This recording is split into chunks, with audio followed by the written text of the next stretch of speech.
আজকের ভিডিওতে আমরা আলোচনা করব কিভাবে আপনারা নতুন ভোটার কার্ডের স্ট্যাটাস চেক করবেন। অর্থাৎ আপনারা যদি ভোটার কার্ডের জন্য আবেদন করে থাকেন এবং তার স্ট্যাটাসটি খুব সহজেই কিন্তু আপনারা মোবাইল ফোনের মাধ্যমে আপনি চেক করে নিতে পারেন।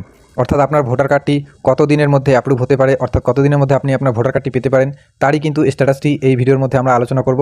তো চলুন দেখে নেওয়া যাক। এর জন্য সবার প্রথমে আপনার মোবাইল ফোনে যে কোনো একটি ব্রাউজারে যাবেন। ব্রাউজারে গিয়ে সার্চ করবেন এনভিএসপি লিখে সার্চ করার পর সবার প্রথমে যে ওয়েবসাইটটি আসবে এখানে একবার ক্লিক করে দেবেন। এইখানে ক্লিক করে দেওয়ার পর স্ক্রল করে নিচের দিকে চলে আসবেন। নিচের দিকে দেখতে পাচ্ছেন লেখা আছে ট্র্যাক অ্যাপ্লিকেশন স্ট্যাটাস। এই ট্র্যাক অ্যাপ্লিকেশন স্ট্যাটাসে একবার ক্লিক করে দেবেন। এখানে ক্লিক করার সাথে সাথে কিন্তু আপনাদের সামনে লগইন পেজ খুলে যাবে। এখানে আপনার মোবাইল নাম্বার এবং ক্যাপচা বসিয়ে এবং ওটিপি দিয়ে লগইন করে নেবেন। লগইন করে নিলেই কিন্তু এরকম করে আপনাদের সামনে পেজ খুলে যাবে। এই যে রেফারেন্স নাম্বারের ঘরে একবার ক্লিক করে দেবেন। রেফারেন্স নাম্বারের ঘরে ক্লিক করে আপনার যেই স্ট্যাটাস চেক করতে চান তার রেফারেন্স নাম্বারটি বসাবেন। রেফারেন্স নাম্বার কিন্তু আপনাদের মোবাইল ফোনে SMS এর মাধ্যমে পাঠানো হয় এবং আপনারা যেখান থেকে অ্যাপ্লাই করবেন সেখান থেকেও আপনাকে একটি জেরক্স কপি দেওয়া হয়। তার মধ্যেই কিন্তু রেফারেন্স নাম্বারটি থাকে। এই রেফারেন্স নাম্বার বসিয়ে সাবমিট অপশনে ক্লিক করবেন।